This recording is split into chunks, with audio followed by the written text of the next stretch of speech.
Let's open. This is a gift from Andy. And this is by Cole. Let's see what's inside. Ta-da! It's a blower. It's a hair dryer. Pink. I love it. I love pink. So, parang siyang magnet. Binuksan na niya. Nakakairita, diba? Kasi chinek daw niya kung ano yung mas malakas. Kung ito or yung nasa kanya. I-gift ba na ganun? Anyway, ito siya. Ang cute.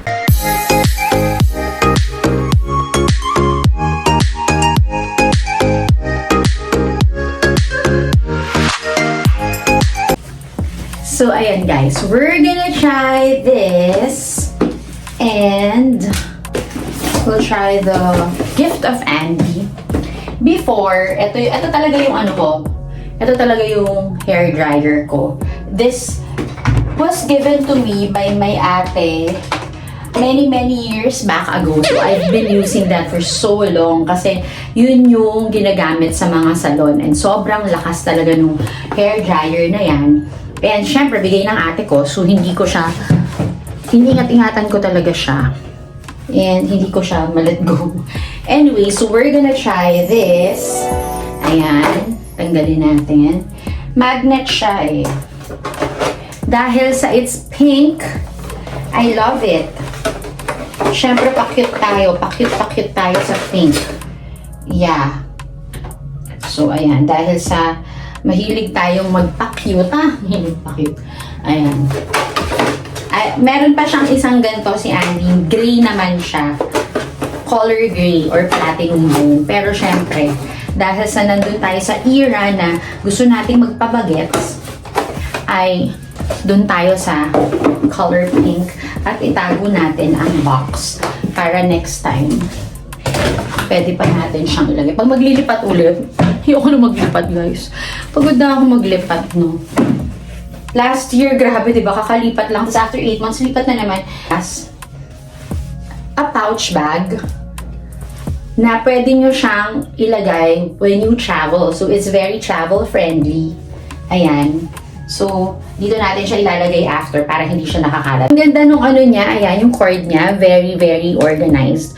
So, very functional siya na kapag tapos na kayo gamitin, ayan, pwede nyo siyang iganon para hindi kalat-kalat yung cable.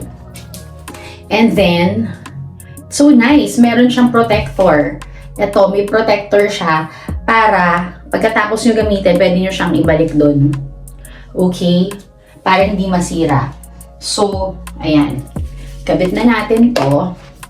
Magnetic siya, so ganyan lang. Di ba yung iba talagang sasaksak mo pa na ganun. Katulad nung old, blow dryer ko.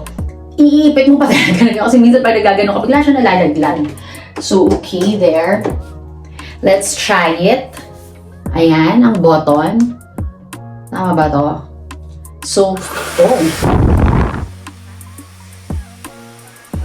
Ayan. Ito pala yung mode niya. Para ko init. Ganyan yung light. So cool.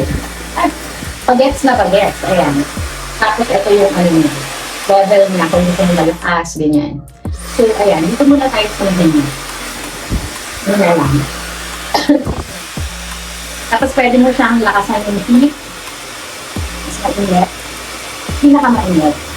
Ito cool lang siya. So doon muna tayo sa cool kasi para hindi masira yung hair natin. Okay. Well, pwede na to. Hindi siya ganun lalakas. Kailangan ko siyang lakasan ng todo. Yung isa ko kasi, the other one, yung black, kahit hindi one level pa lang siya, mainit na siya, ay mabilis siya magpatuyo ng hair. Pero kasi I don't really use yung sobrang init kasi masama din siya sa hair, guys. Na sobrang init yung ginagamit nyo na level dun sa blower nyo. So, kailangan yung tama lang. Actually, kailangan cool muna before nyo ilagay sa hot para naman hindi mabigla yung hair nyo. Kasi like ako, sobrang ako mag-falling hair. So, yun, yung hair fall ko ibang klase. So, ayan. So, ano na tayo? Chill lang muna. Ayan. Grabe ako mag-falling hair. Grabe talaga. So, ayan siya. So, yan. Lagyan na natin siya sa next level. Medyo ano siya ha. Hindi pa din siya ganun kainit. Tama lang. Sakto lang. Okay. So, nilagay na natin siya sa pinakamainit na mode niya. Yung highest. Okay naman siya, guys. Kasi talaga ako marunong mag-blower ng, katulad dun sa iba, diba? Sobrang marunong sila mag-blower ng brush pa. Ako talaga kamay-kamay lang. Ito mag-blower. Kamay-kamay lang. Ayan. Ayan. Pinifinger comb ko lang siya. So, hindi ako katulad ng iba kasi, hindi ako sanay. Hindi ako pang salon. So, ganyan din na lang. Pag naglagay ako ng brush, medyo nahirapan ako. Ayan. When you're almost done, balik niyo siya sa pool. Para, yung heat, hindi mag-stay sa hair niyo. Although, tabasa pa talaga. Para hindi mag-stay sa hair niyo. And, mapunta naman siya sa pool na na side pa rin. Hindi yung sobrang all throughout na minute pa. Para, matanggal naman yung sobrang init niya. Ayan. Okay naman din siya. Ayan. Although, we upgraded down nito na model, na mas mabilis and mas, I think, mas mainit or parang yung blower niya mas malakas. I don't know. Pero yun yung sabi ni Andy. So, this is Wycol. If you're interested, this is the cheaper version, more affordable version of the Dyson. Syempre, ang Dyson, iba naman yun, di ba? Iba naman siya. But this one, pwede na. Tapos, it's very travel-friendly.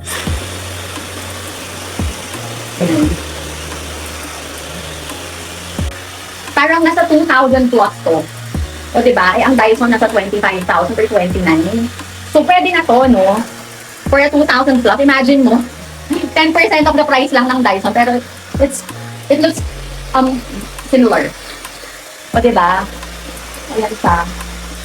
Medyo tuyo na. O, ganyan lang naman siya, guys.